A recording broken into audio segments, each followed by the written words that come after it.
Another month has passed by. That means it's time for another Blu-ray haul.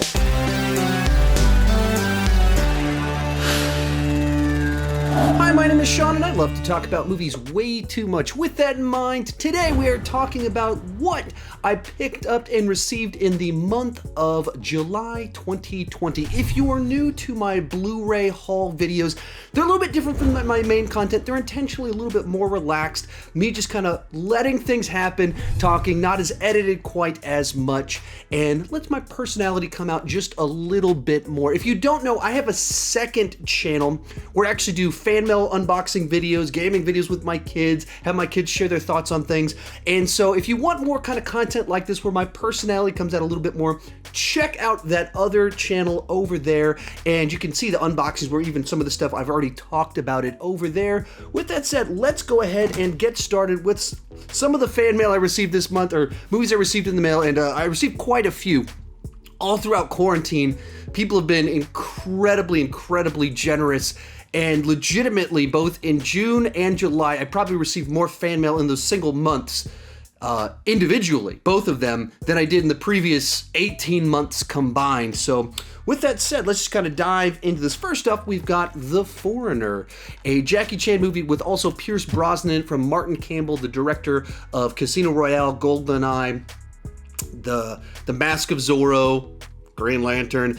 It's mostly, I really love his stuff, not so much Green Lantern, and The Foreigner is another one that I really enjoyed. Actually, I have a review of it on my channel from a couple years back, but one that will be a recurring pattern in here. People have been sending me Jackie Chan movies. I think they're trying to send me a message as to what they want me to cover.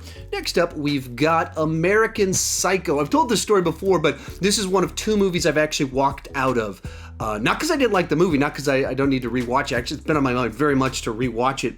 But I went to go see it on a date with a girl from church. So, around the time that the lead character hires a couple prostitutes, the date with church girl got a little bit awkward, so we ended up leaving. So, I've actually been meaning to watch that one with my wife. Next up, we've got Apocalypse Now, one of these classic films. I've only watched it a couple of times, and it's been a while, so during quarantine, I've been trying to go back and watch a lot of the classics that'll actually play into some of the movies that I picked up, kind of teasing some of the things I'll be covering pretty soon. On my main channel, or not on my main channel, this is my main channel, be covering in the month of August, but Apocalypse Now is definitely one that I need to revisit that people ask me about quite a bit. Next up, speaking to that recurring theme I mentioned of Jackie Chan movies, received, was that First Strike, Rumble in the Bronx, and then Police Story. So Rumble in the Bronx is the movie that kind of broke Jackie Chan through into the American audience in the mid-90s, and that's how I discovered him, was because of this movie. I saw the trailer, like, who's this guy doing all these crazy stunts? And that led to so much of my journey. I started a Jackie Chan fan webpage where I reviewed movies and other stuff over there, and it goes back to this one. And then right along the same time, First Strike came out, which is kind of associated with the Police Story series of films. It's the fourth movie after Super Cop, and then Police Story 1 and 2. And one of my absolute personal favorites of that era was Police Story.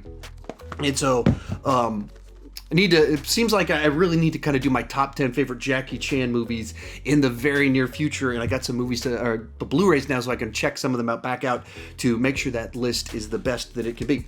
We got 10 Cloverfield Lane, a great little flick. I really enjoy the first two Cloverfield films. This is probably my favorite of the franchise. Third one made some choices I wasn't so crazy about, but this one, very cool little thriller with twists, turns, and a deep mythology to it. Another one came in, Amores Perros. I haven't seen this movie yet. I mean, I've heard great things about it for the last, 15 years, however long the movie came out a while ago. And the person that sent it to me, he heard me talk about in my videos how I'm trying to kind of expand what I'm checking out while new movies aren't coming out. And so, watched a Bollywood film in June, working on watching a Korean film, or some Korean films and Chinese films, and then this one is from Mexico. So very interested in doing that to kind of, expand what I cover. I'll always focus on big mainstream blockbusters, but as a person, I just want to always continually go deeper and, think about movies differently. Part of that is just watching films films outside of what one normally watches. All right, next couple are some that I purchased myself for some rankings I'm working on. First one is Army of Darkness, the third film in the Evil Dead franchise. One that back in the 90s, I was in love with this movie. For one year for Halloween, attached a chainsaw to my hand, quoted it all the time. Like, this was on loop in my house in the 90s. And I've owned copies of it. I just never had it on Blu-ray. I've had like 20 copies of it on DVD and VHS. And so now finally I have it on Blu-ray. All of this leading up to, I plan to rank the Evil Dead movies in August. I already watched them. It's already written, notes and everything. Just need to film it. So you can look forward to that in the month of August. Next one on here, Schindler's List. Another project I'm working on for August is ranking the top 15 movies based off IMDb, the IMDb top 15. So I've watched all but 2 of them. Actually, I'll pull that one up right now. The only 2 I haven't watched yet are The Good, the Bad, and the Ugly and Schindler's List. And so I'll be watching these ones this week, and in the next 2 or 3 weeks, you'll see my ranking of the top 15 IMDb movies, which has been cool because it spans movies going back to 12 Angry Men in the 50s, all the way up to stuff from the last decade. So, it's a nice variety of films to kind of check out. And to that point of I'm trying to expand what I'm watching, just to enrich myself and not get in a rut. So it's been pretty cool to check those out. And I'll talk about a couple more of those that I picked up in just a little bit. Continue on to some of the fan mail received. Crouching Tiger, Hidden Dragon, another one of these movies that was big for me back when it first came out because, as I've mentioned many times before, I was so into Hong Kong cinema in the late 90s. This came out in the early zeros, and finally this genre of films and these actors that I loved for the last several years as I was starting to fall in love with cinema were getting Academy recognition, like Best Picture nominee recognition. And so that was so exciting that more people being exposed to Chow Yun-fat, Michelle Yeoh, Wire Fu, all that stuff. And not just financial success, which it was a very financially successful film, but also recognition. And at the time, Chow Yun-fat, I knew him more from the work with John Woo, A Better Tomorrow, Hard Boiled, The Killer, and then does Crouching Tiger, Hidden Dragon, and mainstream success, which very cool. Do a 3 for right here.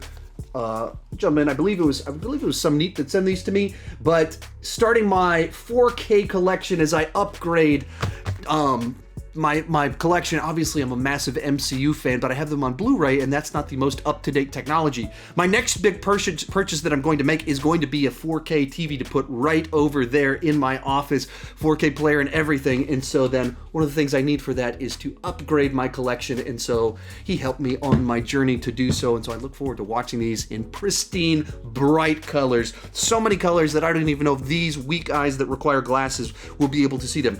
We have Don John. Actually never seen this movie.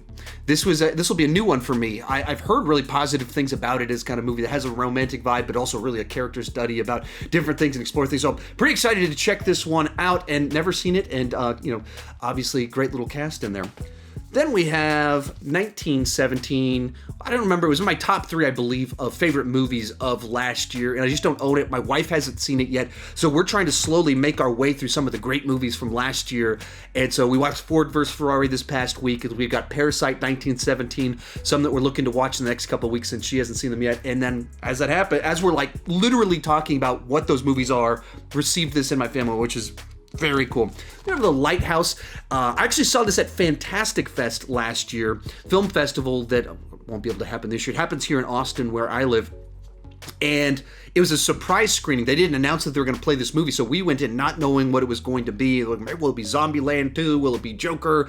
Will it be Dr. Sleep? And then the director of this one walked out and introduced it, so that's a pretty cool little experience. The guy I do my podcast with, Griffin, massive fan of this one, even dresses up like Robert Pattinson's character from this movie for his profile picture on Twitter and fun stuff like that. Then we have American Ultra. I've never seen this. It's another movie I haven't seen that just sounds like one of these bonkers films that just an absolute blast that I need to check out, but I haven't seen it yet. Now I have it, so now I can. Then we'll go for multiple set. People trying to send me a message. They really, really, really want me to talk about Martin Scorsese films on my channel. So The Wolf of Wall Street, and then a 3-for collection of Departed, Goodfellas, and The Aviator. So people ask me all the time to rank the Martin Scorsese films. The holdup is always that he's got about like 25 films going back 50 years.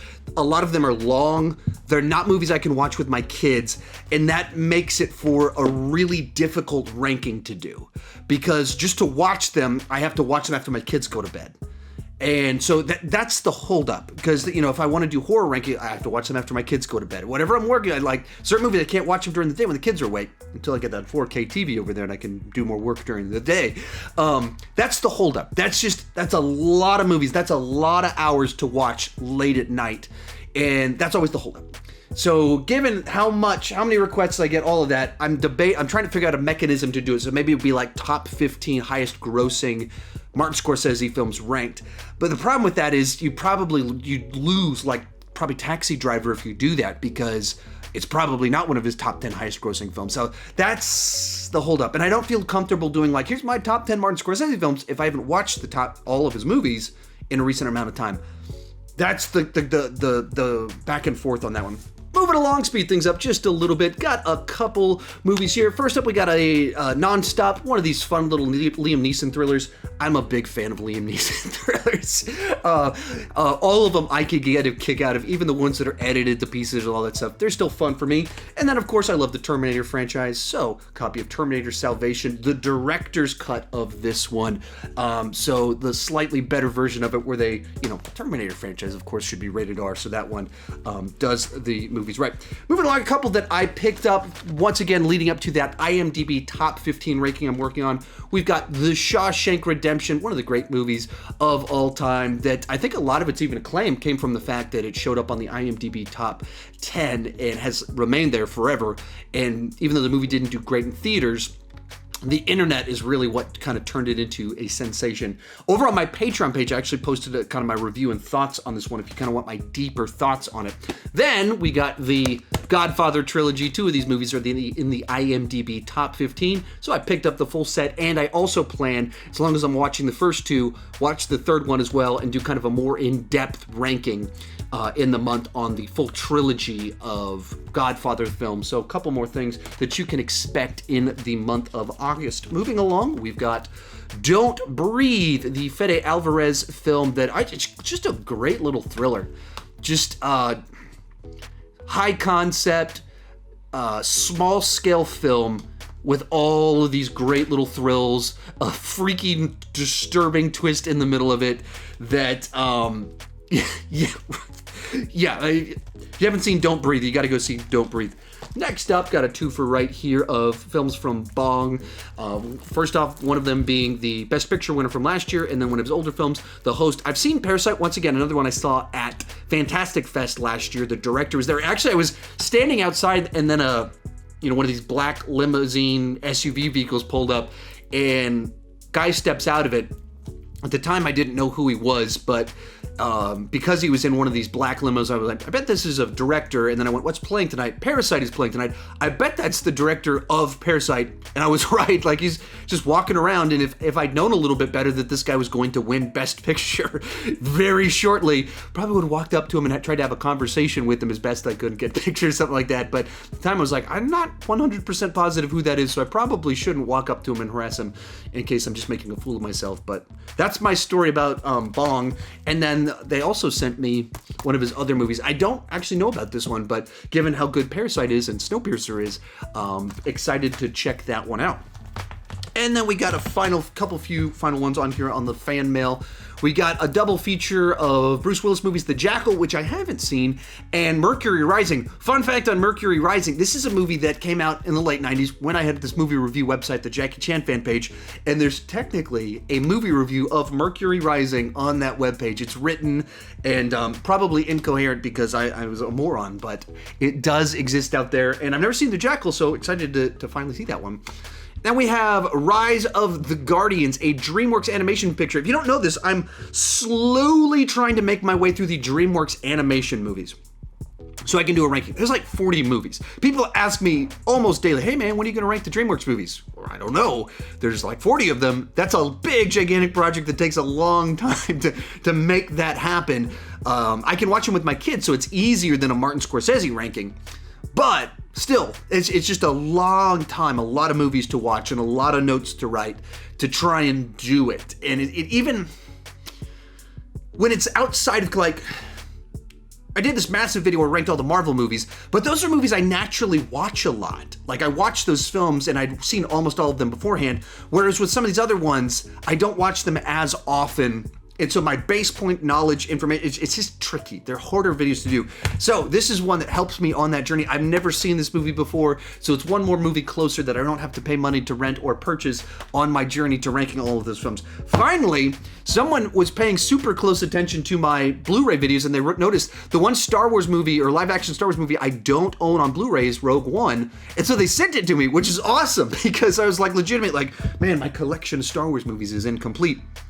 And then someone noticed, and so they sent it to me, which, thank you. That is awesome. Just the fact that someone pays that close attention to what I do and don't own, and they try and think, what's a real thoughtful gift? That to me is a great gift when someone's really thinking on that level. Next up, this is pretty cool.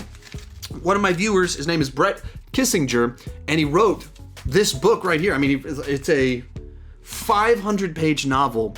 And he sent me a copy of it, and so I haven't been able to check it out just yet, but to give him a quick little shout out, it's called Forever Fleeting, and it's from Brett Kissinger, and yeah, he just sent me the whole book and a note and everything, kind of talking about how he enjoys my videos. Thought maybe I would enjoy his book, and I guess it's a World War II romance of sorts, but I haven't been able to give it a shot yet, but there it is right there, and which is really cool.